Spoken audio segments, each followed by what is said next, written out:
खुदा बाप और बेटे रूहुल कुदस के नाम में आमीन।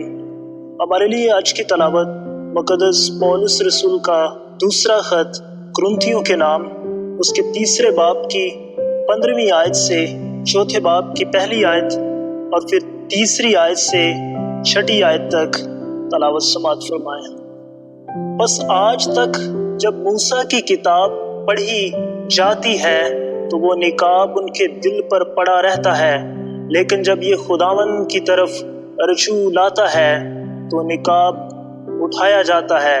और खुदावन रूह है, और जहाँ कहीं रूह खुदावंद है वहाँ आज़ादी है।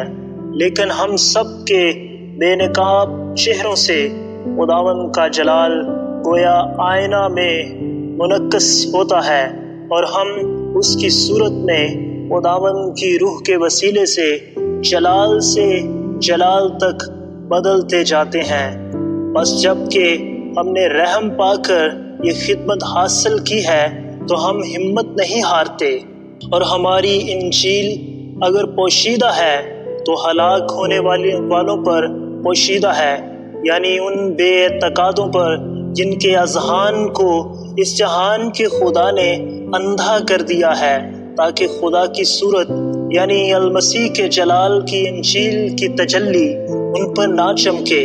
क्योंकि हम अपनी नहीं बल्कि मसीह यीशु खुदावन की मनादी करते और अपने आप को यीशु की खातिर तुम्हारे गुलाम साहर करते हैं।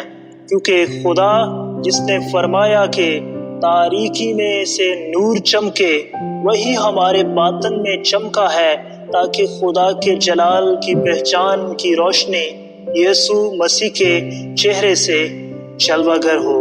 कलाम अक़दस के पढ़े और सुने जाने पर खुदा की बरकत हो।